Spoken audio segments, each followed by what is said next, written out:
Good afternoon, everyone, and thank you for joining us. I'm Steve Eberly. I serve as the Vice President for Advancement, Marketing, and Communications at IVC, and it's my pleasure to welcome you this afternoon and get things started. At the Ignatian Volunteer Corps, we believe that the life experience, wisdom, and skills of senior men and women can transform the world through justice rooted in gospel values. And today, transformation is just what we'll be talking about. Before we head into introductions, I want to encourage you to use the chat and the Q&A feature when the time comes. We'll be keeping an eye on that for you. Joining us first is Monica Maher. Monica is the founding director of IVC Milwaukee and honestly is the real mover and shaker behind today's conversation. Welcome, Monica. Hi, Steve. Thanks so much. And welcome, everybody. So delighted that you are joining us today for this inspiring story of Community Renewal International. Our honored guests today, author Tim Muldoon and the founder of Community Renewal International, Mack McCarter. I'd like to start us off by introducing you to Tim Muldoon. And then, Tim, I'll ask you to please introduce us to Mack. So everyone, meet Tim Muldoon. Tim is a professor of philosophy and theology at Boston College and a prolific Ignatian author. I first met Tim a couple of years ago because IVC Milwaukee read one of Tim's books and we loved it. And so I reached out to Tim to see if he would do a program for us, which he gladly did. And then this past summer, I happened to be paging through a book catalog and I saw that Tim had written a new book.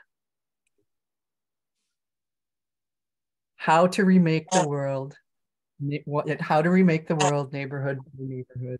And Tim, I remember when we met 2 years ago, how excited you were about Community Renewal International, and you were already talking about it. So I was delighted to see that you were able to really tell the story. So now we want to hear this story. So would you tell us how you first came to know about Community Renewal and how you came to know Mack? And please introduce Mack. Yes, I will do both of those things. So credit where credit is due. It's Mack's name that's top on this publication because it is his story and really the story of Community Renewal to tell. My role really was to have come across it, discovered it, and said, "Oh my, more people need to know about this. This has the answers that I think our country and our world desperately need." So the backstory, Monica, is that at the time I was working, as you recall, for Catholic Extension, which is the organization that serves mission dioceses, which tend to be more under-resourced dioceses, Catholic dioceses around the country. And every year, each diocese is invited to nominate one of their people for the annual Lumen Christi Award. And Community Renewal was one of those nominees in 2019. And so I'd been on this research trip visiting various locations and these marvelous stories of men and women who are doing selfless work of ministry, of building up their communities. And so then I went to Shreveport and was expecting more of the same. And within about 5 minutes of hearing Mack speak, I said, number one, this guy's going to win. And number two, this organization is really at a different level from even those remarkable stories that I had been hearing. So I'll just say what struck me about it and use that as a segue to introduce folks to Mack and his organization. What struck me was that they had moved beyond the "we want to serve as Christ served." That is a motivator for many good people around the country. They'd moved beyond that to ask the larger question: how do we execute this noble goal of transforming our communities and rooting them in friendship and rooting them in what makes neighborhoods thrive? They'd moved that to a level of kind of, I'll call it, systematizing the thing. It was not just a let's be nice to each other kind of randomly or in these kind of one-off fashions. Let's really think through what are the basic ingredients for human flourishing, just an individual person to flourish. And of course, the short answer is we need to be in relation to one another. And Mack will talk more about that. The second thing that needs to happen is that one act has to be reproduced so that we're not caring in isolation. And so again, Mack got to that principle very, very quickly. we connected on our background in theology. He had been in the ministry at the time, and a divinity school background. So we kind of got to talking. And a year after this process of the award happened, and yes, they won it. I just kind of emailed him out of the blue, and I said, there needs to be a book about this organization. So if nobody's writing it, I guess I'll do it. And that was kind of the beginning of the conversation. So it's a great story, but I'll let Mack tell a little bit more of the backstory that led him to even come back to his hometown of Shreveport and move in the direction of what this story chronicles. So I give you Mack McCarter. Oh, thanks, Tim.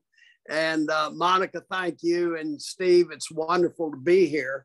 And so I'm speaking to everyone from a rainy day in Shreveport, Louisiana. And so I know that our time is limited, and I'm speaking to you with the handicap of a Southern drawl. So I'm not going to be able to get in as many words as Tim can get in, and Monica. But I will do my level best to give us at least a snapshot of what the purpose and the mission and the drive is for renewing our communities and renewing our world, because my life is wrapped up in the conviction that is the fundamental calling that we all have as we are called and led. Even when we pray, thy kingdom come, thy will be done on earth, just as it is in heaven. We can't continue to recite that prayer as a recitation. It has to work its way down into the bone and blood of our entire soul and being. And so consequently, I was born and reared here in Shreveport, Louisiana. I was called into the ministry at the age of 16, and it was always a call to the kingdom. I grew up in a place, being born in Shreveport, Louisiana in 1945. I was given the immeasurable gift by my parents of the faith that every single human being was precious in the sight of God. And when you grow up in an area in which a whole race of people are not recognized as precious, then you have a plumb line by which to see that the world is out of joint. And not only is the world out of joint, but it also the imperative is that we must give our lives to fix it, because that's the will, and it is the wish, and it is the hope of God. And if we are to serve and to please and to love him, of course, as we all know, that commitment has to be made. And so consequently, at the age of 16, I made that commitment, and then went to seminary, became a Protestant pastor, and met a wonderful Quaker and by the name of D. Elton Trueblood, who was a great theologian and philosopher. Elton was 77 years old when I met him, and I was 32 at the time, and I thought to myself, my gosh, he's older than dirt. And I'm about to be 78.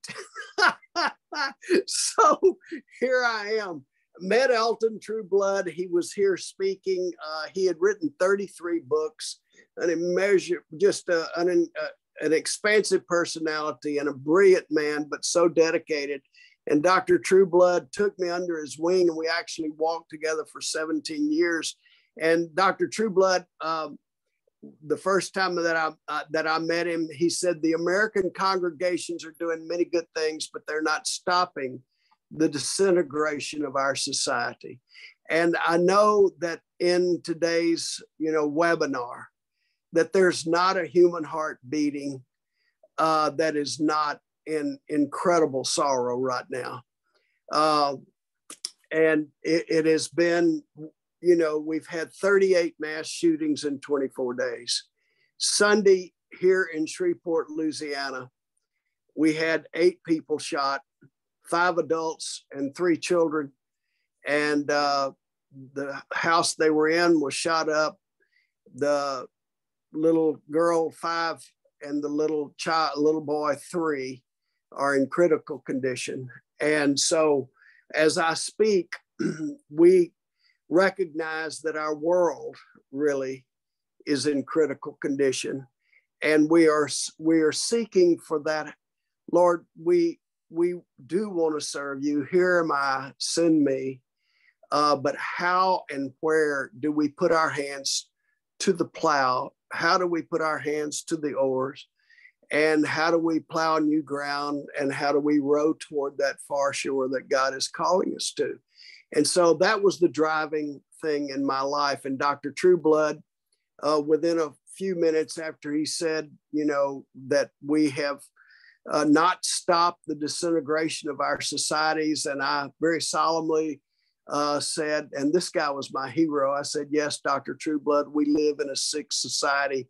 And I'll never forget it. He leaned forward and said, young man, what do you mean by? And I thought he was going to say sick. So I was ready for this recitation of societal dysfunction, but he didn't.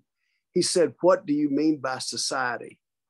And Monica, my brain went just as white as the clothing that you're wearing. And, and I mean, white. I could not, I never was asked that question.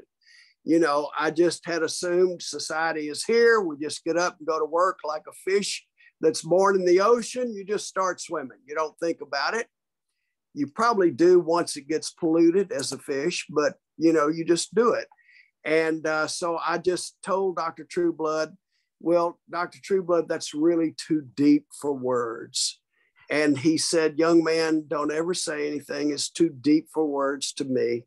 If you can't say it, you don't know it. And so 2 years, he took me under his wing, thank goodness. And 2 years later, he sent me 12-volume work of Arnold Toynbee, who had devoted his life to studying society and civilization as a science itself. What is this? And, you know, he was coupled with Lewis Mumford, who Lewis Mumford said that the chief enigma of all of history is why do we keep collapsing the societies we construct? In other words, what Toynbee pointed out is we have cyclically collapsed our civilizations. He was very famous in the end of the 1940s of saying societies do not die by murder, but by suicide. And we have cyclically done that over and over. And Mumford said, why do we keep doing that? You know, why don't we say, wait a minute, we're going down that trail again. Let's stop. Let's restore. Let's rebuild. Let's renew. But in fact, we don't. It's not, we don't even see the fork in the road. We just continue to take that one that heads off the cliff where, you know, at the base of which are all the skeletons of the societies and civilizations that have gone before. So in the 3rd volume, on October the 27th, 1981, I read these words, and this is very important for all of us to know, because where do you grab hold in order to address the whole while you can still work from where you are? That's the key question for us, so that indeed we can transform and renew and restore those things that are both the foundation as well as the infrastructure. And I read these words. Toynbee defines society as a system of relationships. And that of course should be obvious, but it wasn't obvious. I had never really thought about that.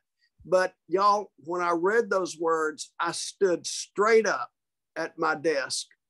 And I remember saying, if that's true, if the very nature of society is relational to its core, then we can heal this world. And that was incredible. I had that conviction and that excitement And the reason that I did is because all of my training had been in pastoral counseling.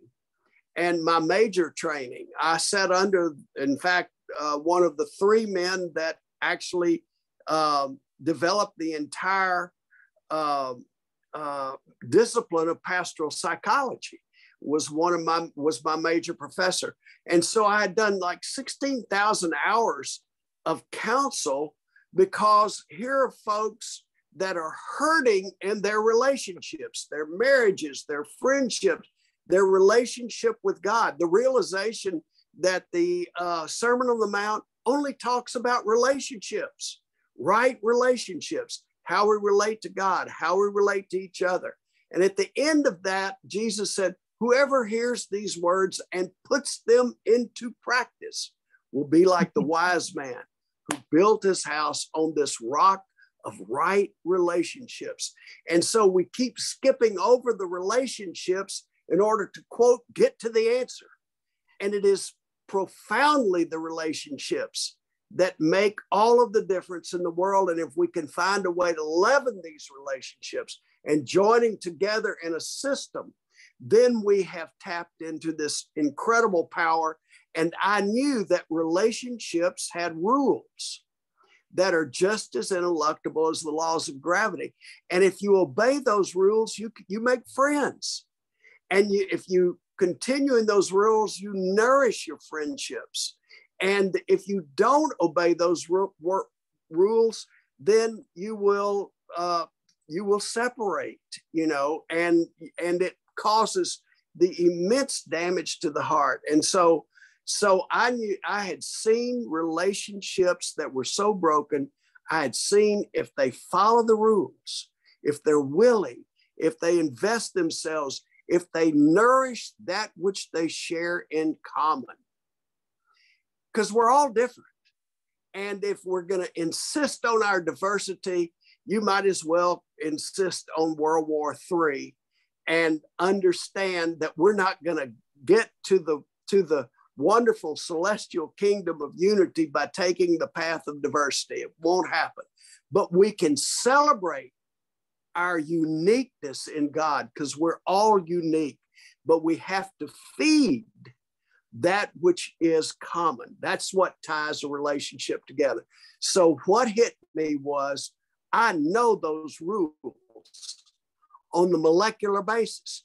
We can heal marriages. I've seen them.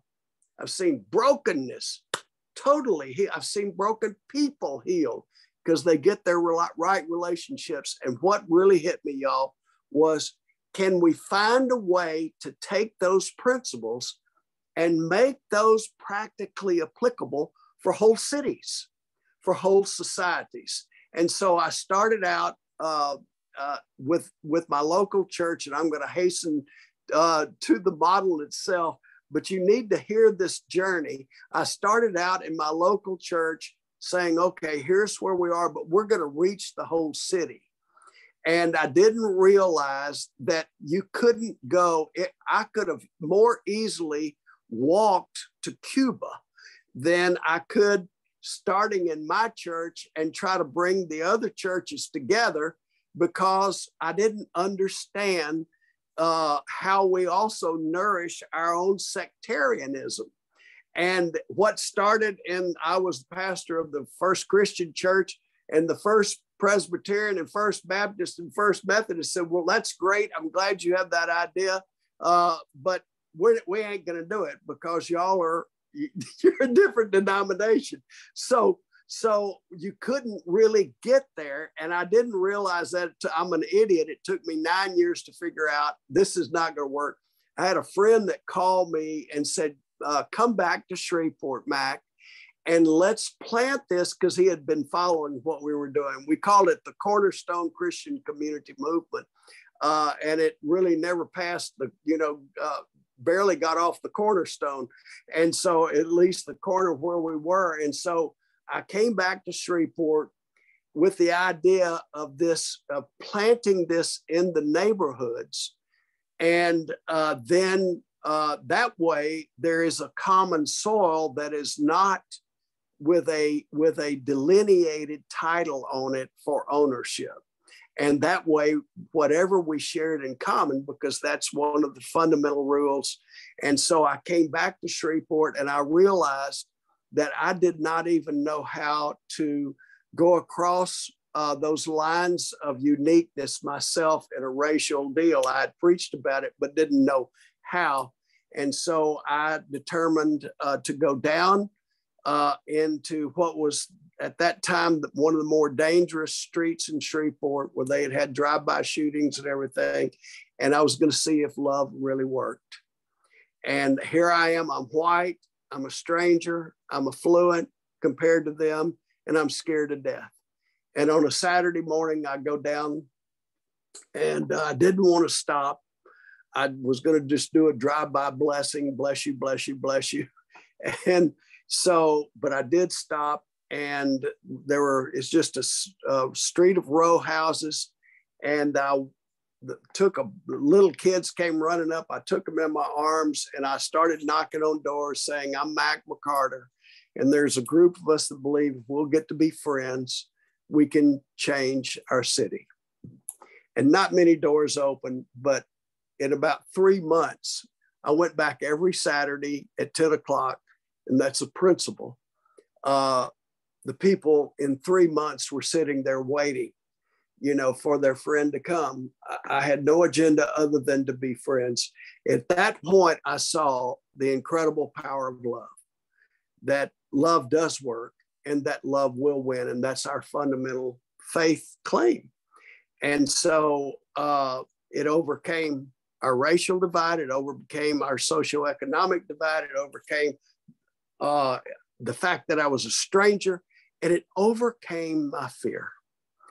And it was fabulous. And then I said, we've got to have a system for a whole city. How do we do this for 300,000 folks? And so we did 3 things. When the Romans invented cement, they took lime and they took water and they took sand, they mixed it together. Those 3 elements make this. And so we did 3 things. The first is we have to get individuals in the city, because we have black, white, brown, rich, poor. We have all of this diversity. We have young, old, we've got even Democrats and Republicans, and we've got all of this difference. So how do we come together? What do we share together in common? And we said, we share together the common capacity as human beings, the common capacity to care for one another.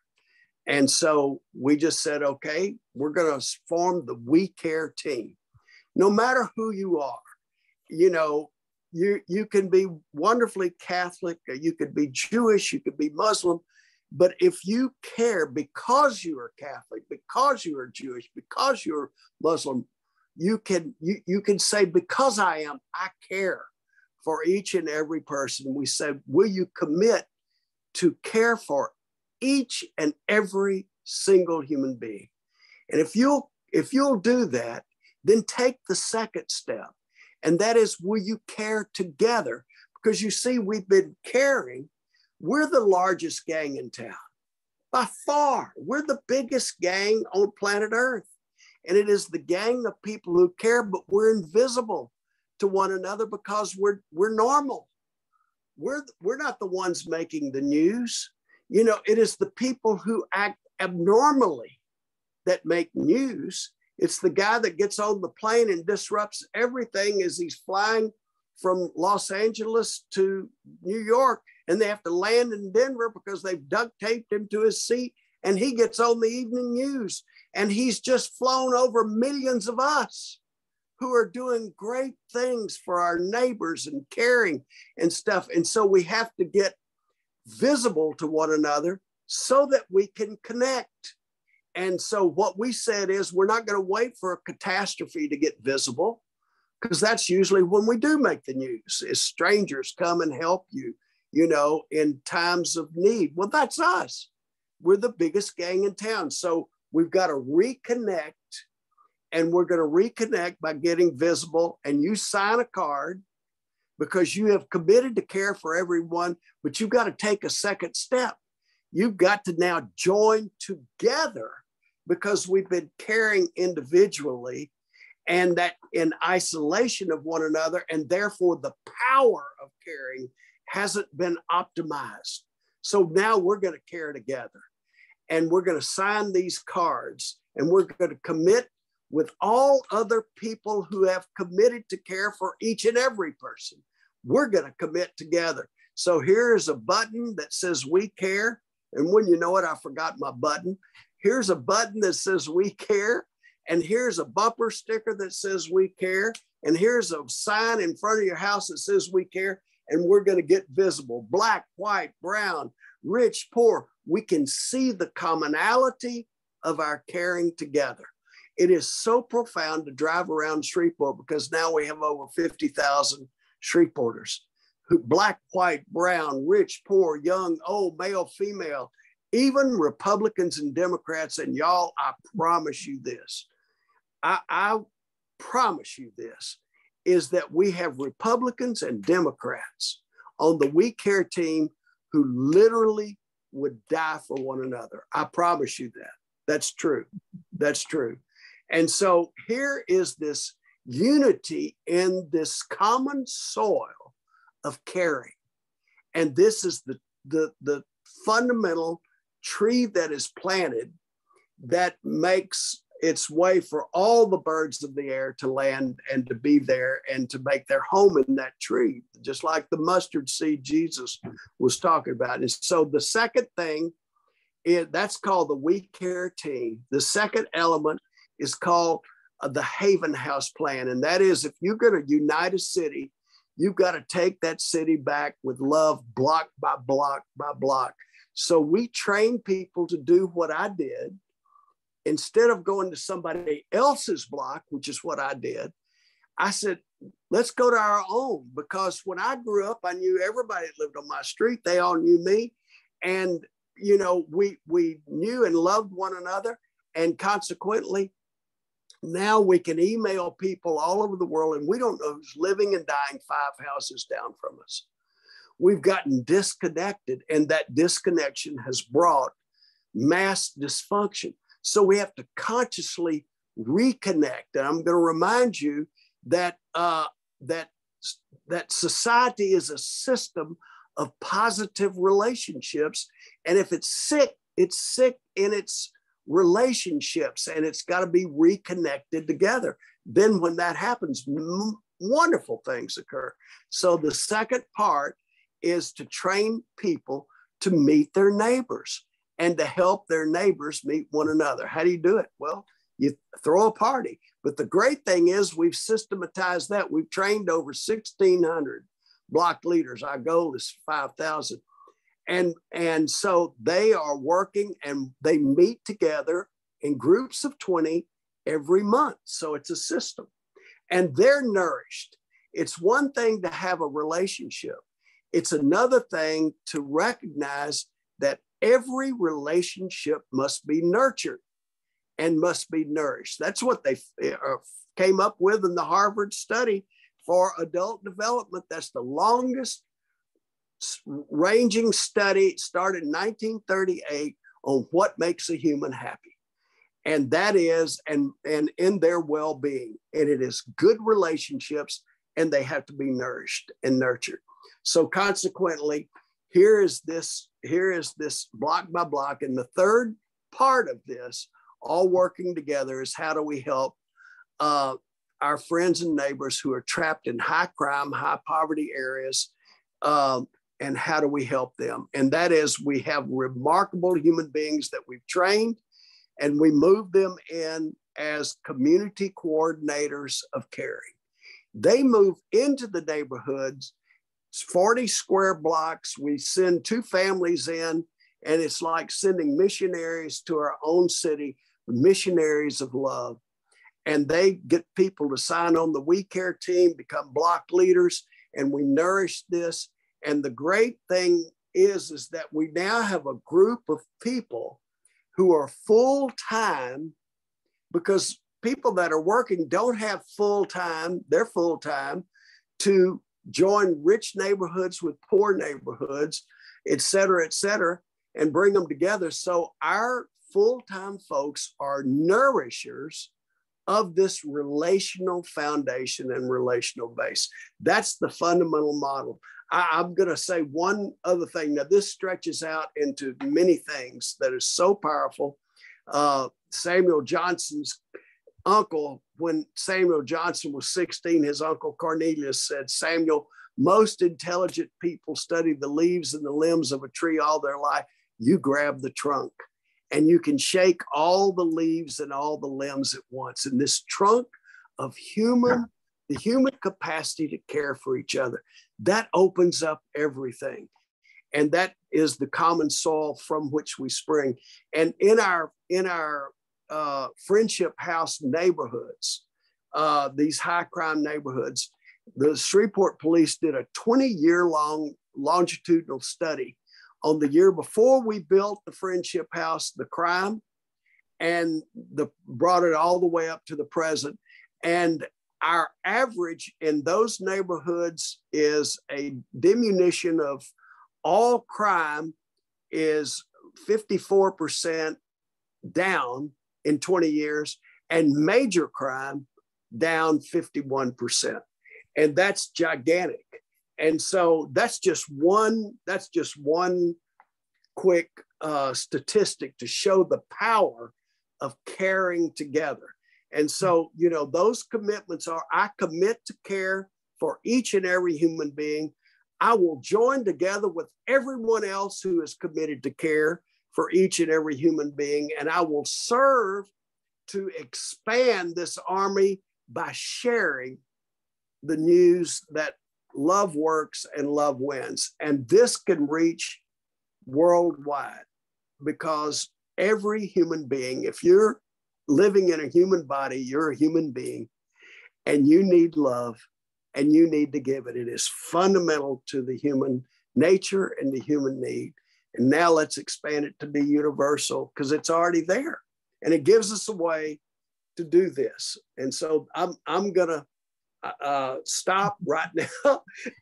It just takes a while to have to share the model. Everybody said, well, you've got to have an elevator speech. Well, I need the Sears Tower, man. Very tall building of this elevator, as you can well imagine. So I hope I haven't gone too long. Wow, it's a lot to take in, Mack. And quite honestly, this is what I was waiting for, because it's a beautiful idea, but how do you get a beautiful idea to really, really take hold? Yeah. So Tim, do you want to add anything there? Yeah, just to kind of highlight what Mack's talking about, a couple of things come to mind. The first one should be obvious to everybody, which is that ours is an increasingly disengaged society. So all the indicators, I could quote studies if anybody's interested, but all of the indicators are that we're becoming more fragmented, that we are lonelier, and that the pathologies that are emerging from our increased loneliness are myriad. I mean, again, you just have to take my word for it, but I'm happy to follow with anybody to show specific studies that show that this is the reality. My sense is that people know this anecdotally. I don't think that this is a highly controversial claim. We're fragmented. Obviously, that fact reverberates at the local level as much as at the national level in our politics. You know, the studies of the state of our union, pretty dismal. You know, so the fact of fragmentation is obviously there. This is not the place to parse that. I will simply observe that, you know, some of my own work here at Boston College is very much about trying to drill down into some of those social factors. What's changed in our approach to our not only our political order, but just our social order, our way of relating to one another.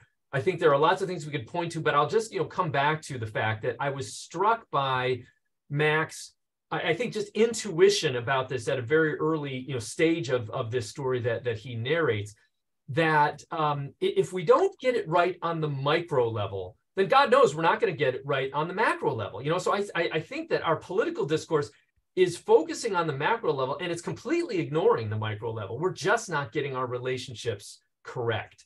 And so, you know, if he's right, and I'm convinced that he's right, then it means that, you know, on some level, we're talking about, you know, some kind of fundamental change. I mean, we might call it a moral change if you want, you know, just I'm going to be more friendly, you know, something like that.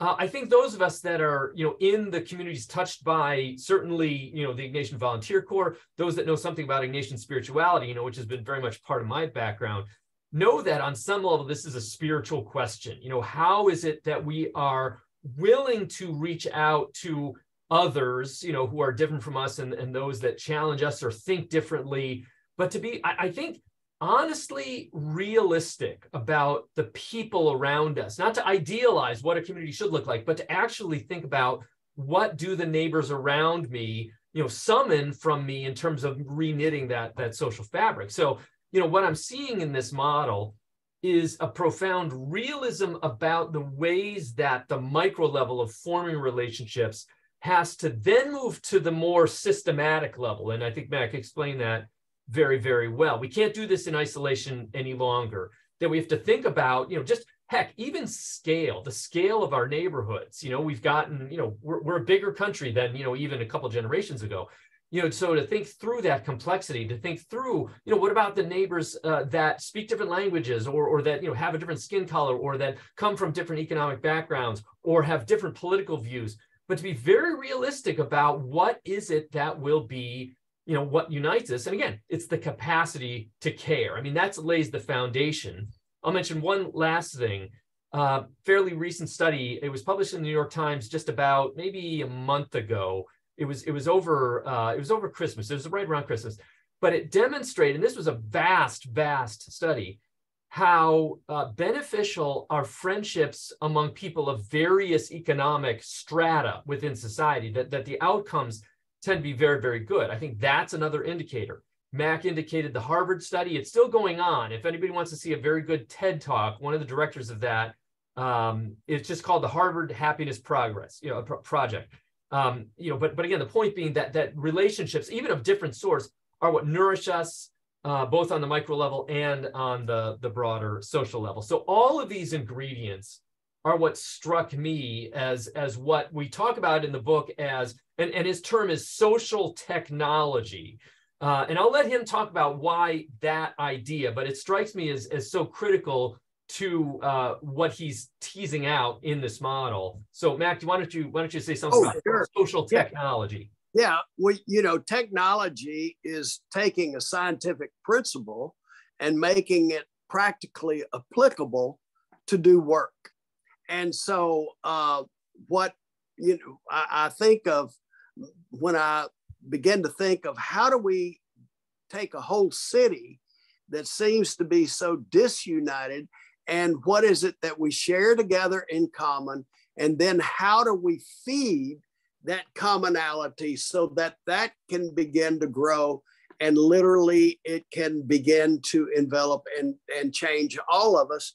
And the image that came to me was of a swimming pool. How do you clean a swimming pool? And I used to have to clean my uncle's swimming pool when I was growing up. He didn't have a swimming pool filter. And so you can imagine, what it was like to run a garden hose and to run it down the hill and begin a suction going that can begin to clean it every 2 weeks, scrub the sides, fill it back up. It took a day to do that. And then in 2 weeks, you got to do it again. So to clean a pool, you have to know what cleans 1 molecule of H2O. So here is this fundamental molecular relationship, and you have to know what cleans them. But if that's all you know, then you can't clean the pool, because what our approach has been on a molecular basis. We're busy cleaning up lives and stuff, but the pool is not getting clean. We still have massive racism, poverty, all of the dysfunction of our society and crime, et cetera, et cetera.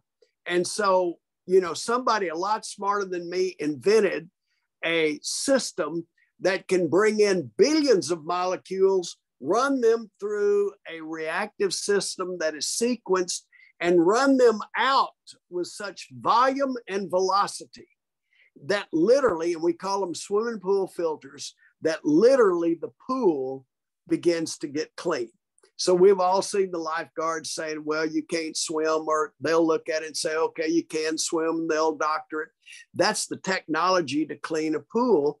And now, not only can you cleanse a pool to make it healthy enough to swim, you can make it healthy enough to drink, and even more. I mean, we've done an incredible thing. Well, what we must have for planet Earth is a social technology that can take the individual friendships that we have and be able to move those systematically so that we begin to flood the world. You know, Jesus called it leaven. We begin to flood the world to change the world, that with the recognition that we are the biggest gang on planet Earth. You know, I keep having this vision of people in a lifeboat who cannot swim, and therefore they have to have the lifeboat. Well, we have a lifeboat spinning through the universe called planet Earth, and nobody can swim in outer space. And yet in this lifeboat, we're fighting each other like crazy and tearing the boards up to hit each other with. How stupid is that? And so consequently, we've got to have a people that are dedicated to this whole idea of, quote, a social technology that really, really takes our friendships and heightens them unbelievably. We've got community renewal going on in Cameroon, Western Africa, Western Cameroon and Nigeria. It's coming on in Ethiopia. We have people coming to Shreveport, Louisiana to learn about the system, and it unites all of us together in a common cause with a common caring for one another. And so you take the molecular, you join it to that which is transcendent, and both feed one another, and it becomes incredibly powerful. And they'll even say, we never dreamed that we would come to Shreveport, Louisiana to learn about the village. Because the village, and we say we have to re-villagize our big metropolitan areas, because the village is the fundamental vehicle that took humankind and brought us into a whole new maturity. And so that gets a little deep into the model. I want to try to stay, maybe I could, you know, we might not be able to take a horse to water and make them drink, but we can give them a salt tablet to make them thirsty. So maybe some folks could get thirsty and say, well, okay, how do we do this? And we have a monthly, you know, immersion experience here where you really get immersed in the model and see how it works. And then we're able to help folks that come and assist them in starting that where they live. And then together we're kind of a confederation of folks completely committed to care together. And that's what joins us together, because that way we keep our wonderful convictions, but this way, you know, I can be Catholic as I am, but I also care for all human beings. So I can, because I am Catholic, I want to care with everyone and care for everyone. And this just becomes a way to enhance my Catholic life. Mm-hmm. I started preaching, Tim. I can't help it. We know what we signed up for, Mac. I tried to tell them, so I know. There it is. I know you want to kind of move away from this a little bit, Mac, because it would be, you know, we have limited time. But I know what people are thinking, because I'm thinking it. I don't have to be convinced about what you're saying about fragmentation and the state of the world. It just seems so obvious to me. But on a practice, I'm thinking about Milwaukee. I mentioned to Tim and Steve and Mac before we started that 2 young boys were shot and killed, a 13-year-old and 14-year-old on the corner where my church is located in Milwaukee over the weekend. It's horrifying. We are appalled at the number of homicides, and it's just beyond. Yeah. But practically, where would we start? If I said, okay, Milwaukee's ready, we want to do this, Mac, where would we start? How do you get people to even identify as caring people? How do you get them together? Well, that's the question, Monica, is because as human beings, you know, we have to understand that as human beings, we all have the capacity to care. And, you know, that's hard for some of us where we're coming from, but we have to recognize that. And therefore, if we have the capacity to care, we have the potential to care. And if we have the potential to care, we have the possibility to care. And how do we now, like Milwaukee, if there are, you know, there are really two ways to approach this. One is to see the transcendent vision of a world in which, you know, one day the human being will become immune to hatred. That is what we in our faith call the new being in Christ.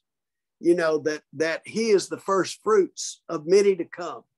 And so consequently, that is the vision. It is when the lion lies down, the lamb lies down with the wolf. It is that vision that now compels us forward. So we say, okay, I'm in. So we have that transcendent deal and we make that decision. I will dedicate my life to this. Now, where do I can see that transcendent vision? So that's the first thing.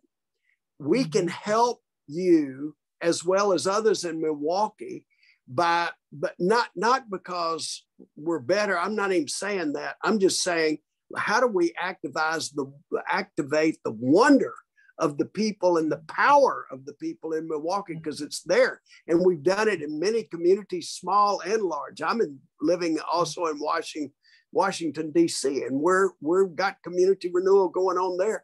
So consequently, you know, is get acquainted with, I am called to that. And we can either come and you get a group of people together, we'll come and speak and share the vision.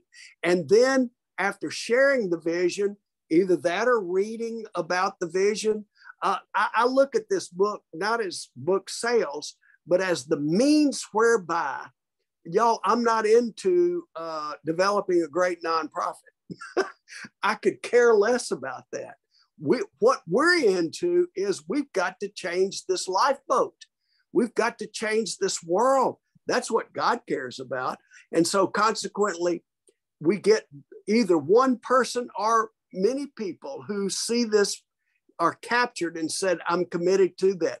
Then the next stage after we can come there and share there, or you can read the book, and the next stage is come and see. And that's a good New Testament thing. They asked Jesus, where are you living? Come see. We have nothing to hide. You know, there's come and look. I mean, we're at a rudimentary stage, but it can prompt the power in Milwaukee. Come down and see if a city like Shreveport, Louisiana, with the background that we had, where the NAACP was outlawed against the law by city ordinance. And if a place that was radically segregated can love one another the way we're experiencing that, then, oh, how easy is it for Milwaukee?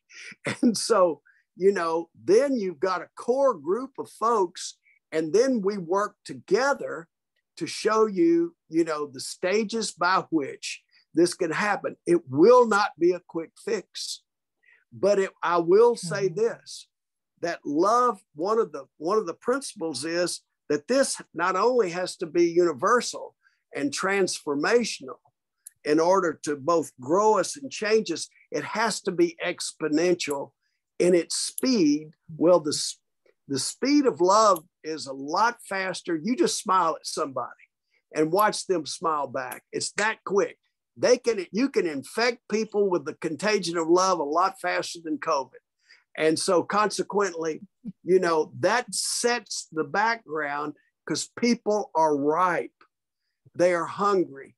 And this thing can go like, I promise you, it'll go like hotcakes, because we can just show you the way and then walk with you, you know, in this. It's a movement. but it is a movement that has definition, you know, in it. It has a skeleton. That's the reason it's a social technology. It has methodology, and the methodology can be improved through cross-pollination of Milwaukee teaching Shreveport and Shreveport teaching Milwaukee, and etc. So we've seen that happen like crazy. Does that make sense, Monica? It does. You have to be grasped by the transcendence. Yeah. A new day for human beings, for which we might never live to see. Yeah. But because we have been faithful and walked in it today, we can experiencing that, and then that day will come.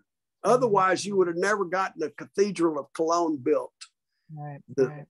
They saw the beauty of what it could be, and they committed themselves to a blueprint, knowing they would never put the capstone in place.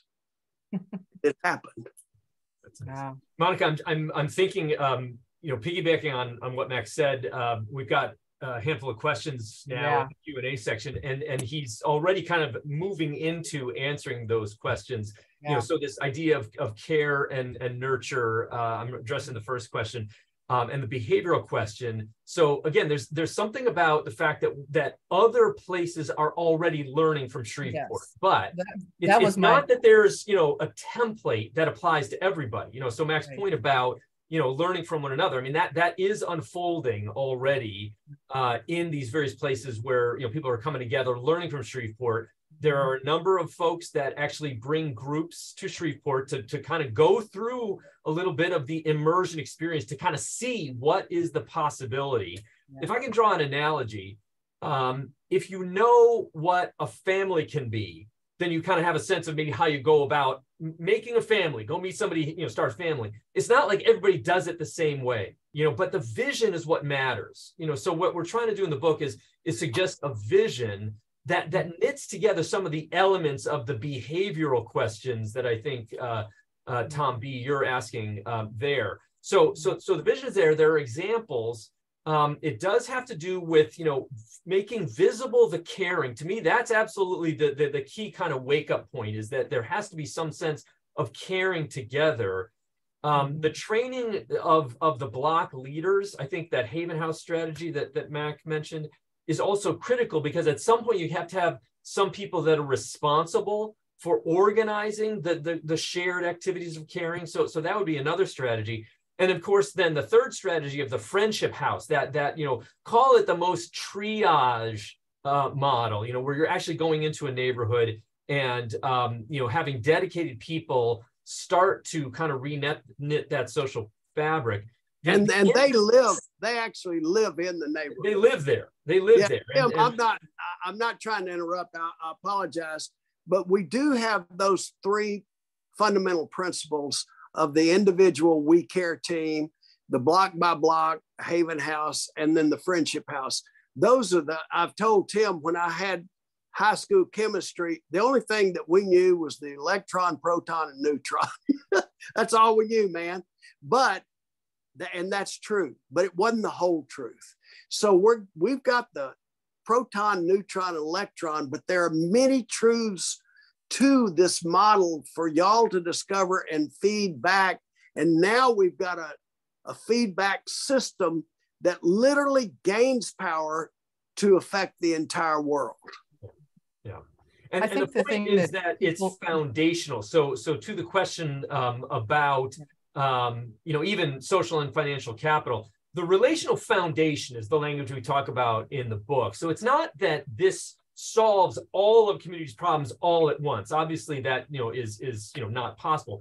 But what we're saying is that if the relational foundation is not there, no amount of money, no amount of political action, no amount of sort of gathering a team together is going to succeed unless it takes seriously the relational foundation. And this strategy is about establishing that relational foundation. Because that's the nature. I think I want to get to the. I was just going to say that's the nature of society itself. I don't have to wonder if that's true. I know it's true. Yeah. It is a system of positive relationships. And it has to be fixed relationally, systematic. I think, Tim, to take your cue, I think this would be a time to shift to some of the questions from the chat. But I just want to reiterate, because now I've heard it, it's starting to sink in. But it's important to say that, first of all, you've been, community renewal has been going on for 25 years. Yes. Right? And we didn't say that. And so you have been continually growing and developing your wisdom around this, and that it is repeatable. It isn't Shreveport alone where this has been done, but you have developed a method of helping other communities to repeat the model. So there's a model, it's repeatable, and it's tried and true because it has worked. That's something we haven't seen before. I think I've never heard of anything quite like it. That's what I think is really intriguing. And but for you to tell us all about it in a short webinar is probably impossible. But at least you've piqued our interest. At least I feel like I want to learn more. So of course, buy the book. However, let's see what other people are thinking. Steve, can you shoot us some questions from the chat? Yeah, sure. We don't have a ton, but we do have one here from Frank Knott, who founded one of our partner agencies in Baltimore, Innovation Works, and they were founded on Ignatian values and do a lot of work in building those relationships. And Frank's asking, when you're talking about these connected relationships, how do the connected relationships transform that we, them, or us, them structure that most communities have that into something that enables actual like social and financial capital to be shared in a way that breaks away from that us, them, and pulls into something more of like an all of us together that then eventually and gradually removes and cleans away that racial injustice and that wealth divide when we see each other as all part of one community.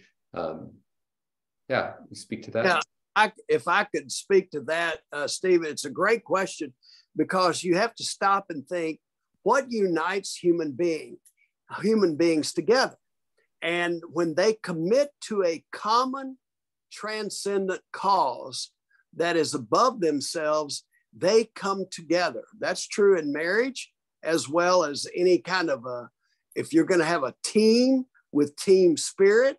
And you know, I've watched the Band of Brothers, gosh, I don't know how many times, because I own the deal, and I never saw anybody in the Band of Brothers saying, wait a minute, before you get in this foxhole, are you a Democrat or Republican? Are you black, brown, or what? No, there's no such thing in today's world as a black Marine. You ask them. No, sir. They are Marines. They are committed together to a transcendent cause.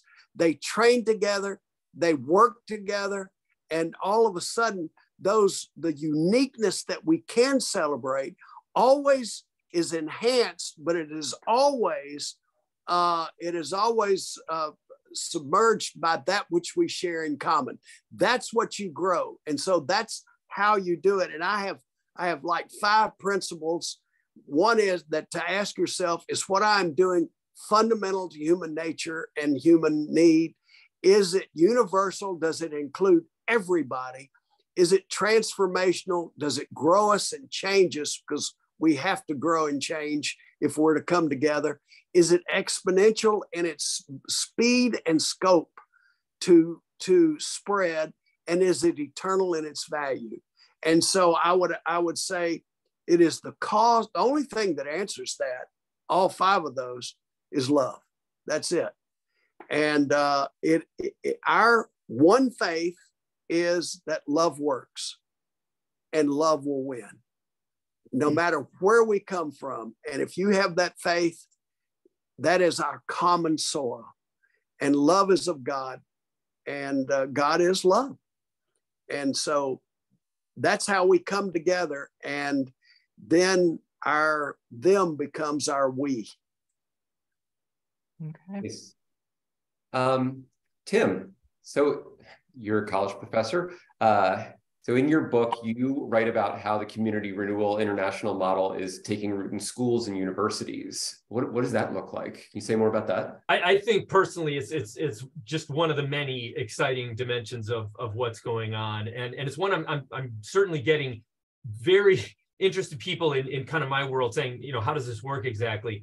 The short answer is that Mack's alma mater, Texas Christian University, is already well along the process of trying to establish this model in a way that is appropriate for student life. So literally on their campus, in their residence halls, they're establishing this kind of model along the basic logic of connected caring and strategic caring. So obviously a dorm is not a neighborhood, a residence hall is not a neighborhood, but it's still a system of relationships, and therefore everything that we talk about, social pathologies.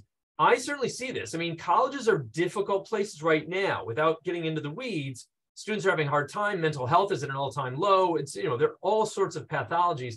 And so, there are a couple of guys, Don Mills and Craig Allen, who have really made incredible headway there in establishing this model, which I am very hopeful will spread. And I myself will be having conversations here at Boston College about that same idea. And again, the basic logic is, how can we make it such that there is a community committed to caring for one another in visible ways? How can we kind of address some of those larger social pathologies just through that connected caring? So that's the first answer.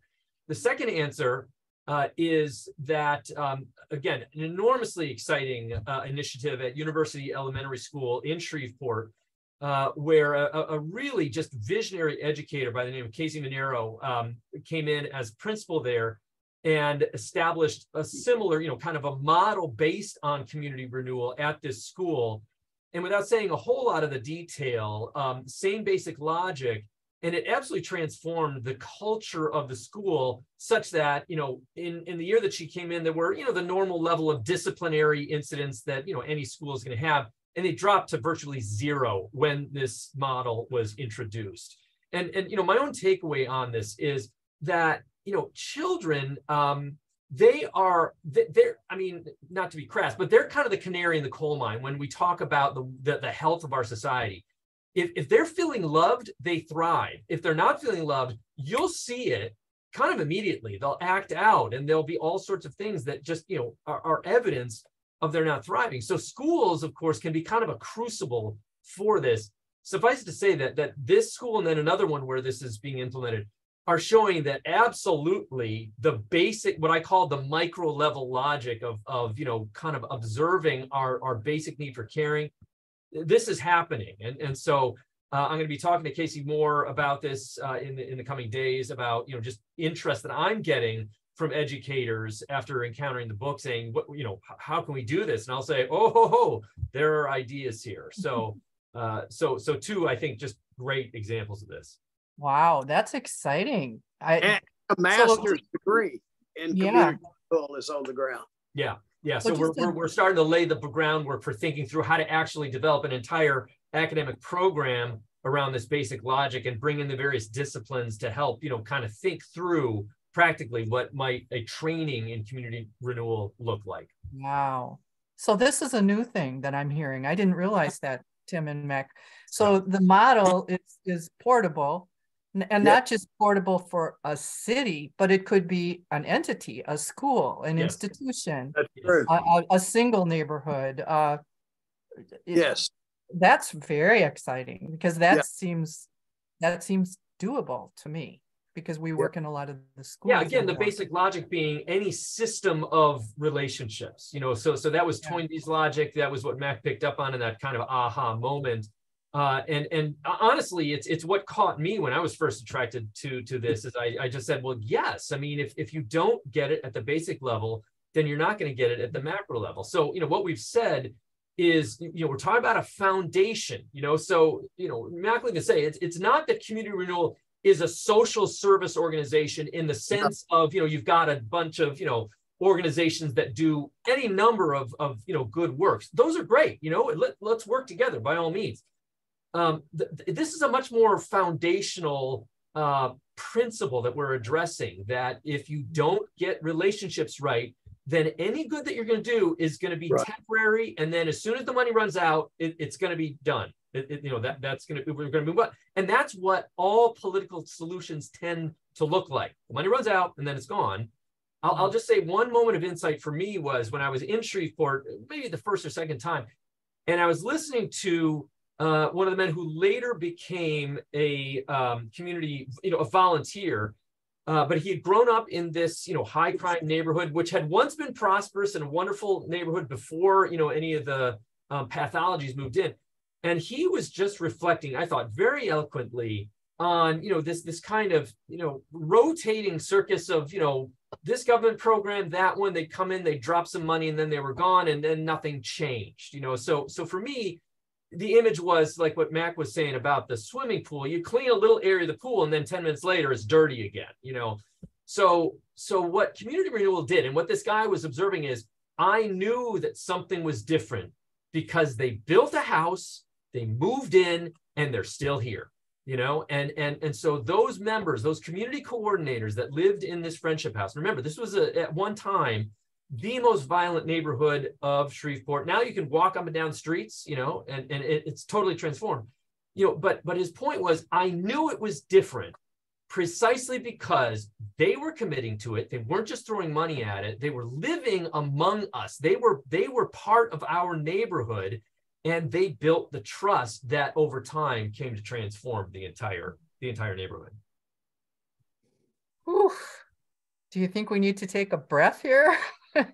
Steve, the questions are rolling in. The questions, I know. How much time do we have? Steve, you're the master here. And what do you suggest? So I think we just have a few more minutes left to get to the 75-minute mark. So maybe we could do time for one more question, and then Monica, you said you had a closing prayer. So I think a lot of questions came rolling in.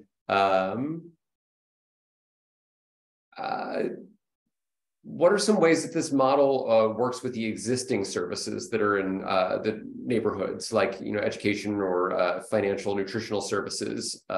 Yeah, that's a great question, because again, one of the things that service organizations, we call them, transactional organizations, which we have to have, they depend upon people, to help. And so what we have done is we bring folks together, and now we have gathered together the group that they can help. For instance, Shreveport has a huge medical community because we're a regional medical hub. And so one of the things that's a fundamental element in the village was healthcare delivery, whether it was the medicine man or what, but that was important in the village. And so here we have this regional hub. We have Louisiana, we have the LSU Medical School here. And we also, in one of our neighborhoods, we also had the highest infant mortality rate in the nation. That was in the shadow of LSU Medical School, the highest infant mortality rate in the nation.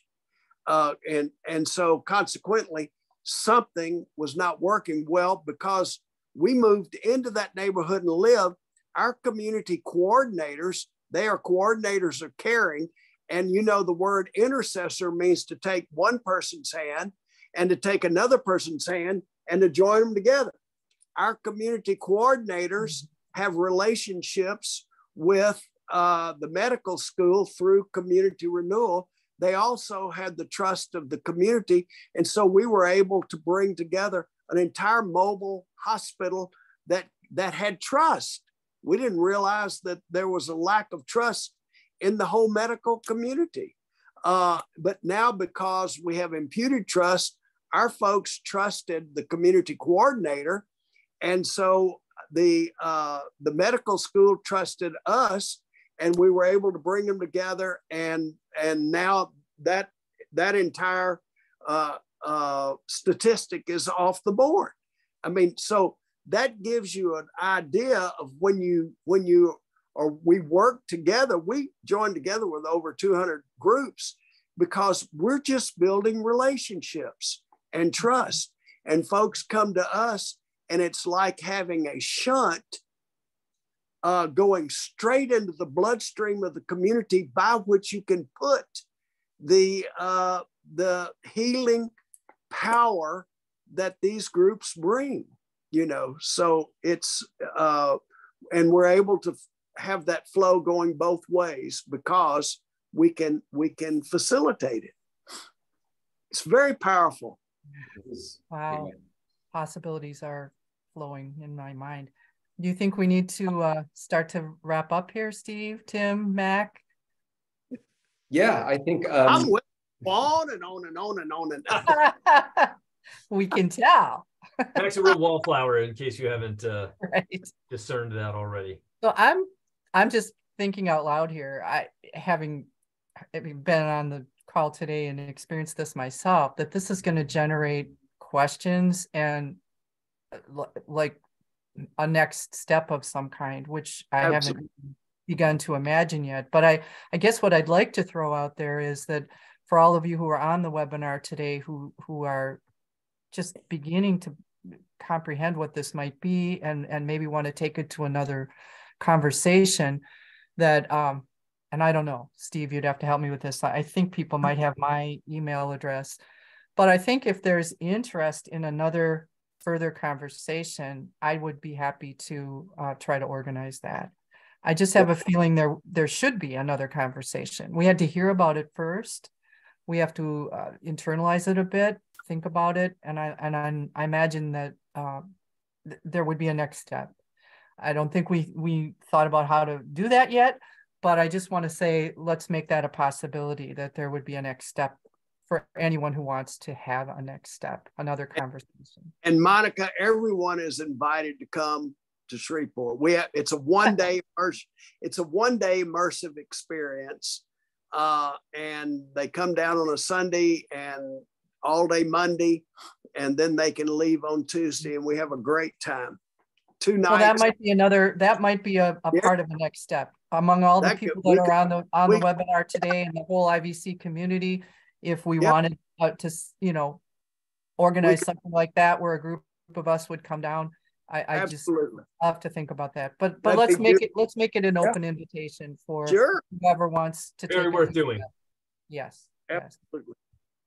So I think, I feel like I'm full. I feel like my mind and my heart are really activated here. But I just do want to thank you, both of you, Tim and Mack, for joining us today and just sharing this, starting the conversation, giving us a vision, lifting up that transcendent vision that I think we really all of us deeply know and feel, but to have you articulate it and then to have you invite us to really join together in service of that transcendent vision, that's huge. And I just want to thank you. Steve, thank you for being our webinar master and getting it all put together. And thank you to everybody who joined us today. I think we had 150 people with us today, which is awesome. So I would like to close with a prayer. And let's see. Yeah, great to meet you, Mack. Wonderful to meet you. Yeah, and great for you to meet all of us in IVC. We are strong and mighty. Talk about a community of caring people linked over the United States. There's 500 of us IVC members that I think are the people that you're describing. That is definitely so fabulous. The best thing I ever did my whole life, I think, outside of marrying my wonderful wife, was to respond to the Lord's call to become Catholic. It's wonderful. I feel like I've come home. It's great. All right, let me see if I can share the prayer. And if I'm not good at this screen sharing thing, then I'm just going to pray the prayer. But let's see if I can do it. Can you all see that? Is it up on the screen? Oh, I'm so happy. sometimes I can't do these things, but now how do I move it down, Steve? If I want to move it up. Oh, here, does it go up and down? Oh, there we go. All right, everybody, let's close with a prayer. And the title of this prayer is Now More Than Ever. Now more than ever, let us be the ones who will not turn away. Let us be the ones who will go farther into the wreck and deeper into the rubble. Let us be the ones who will enter into the places of devastation beyond belief and despair beyond our imagining. And there, let us listen for the spirit that brooded over the formless darkness. And there, let us look again for the God who gathered up the chaos and began to create. Let us be the ones who will give ourselves to the work of making again and to the endless beginning of creation. Amen. Amen. Blessings to all. And let us carry on the work together. Amen. Amen. Thanks, everybody. Thank you, Monica. Thank you, Steve. Mac, thank you. Thank you so much. Tim, thank you for prompting the writing of the book. Jesus would have returned if I would have been the only guy trying to do it before I ever got it written. So thank you. Yeah, so it's awesome. And the book, the link to ordering the book, we might want to tell people is it in the chat, Steve? So the link is in the chat. It is also in the original invitation you received from IVC, and it will also be in a follow-up that everyone who registered for today's webinar will be receiving. So that'll probably come out tomorrow along with a recording of this. So share with your friends. Indeed. Thank you, everybody. God bless. Thank you. Bye. Thank you for your wonderful prayer, Monica. Thank you, Steve. Absolutely. Thank you. Kevin, thanks. Yeah, Kevin too.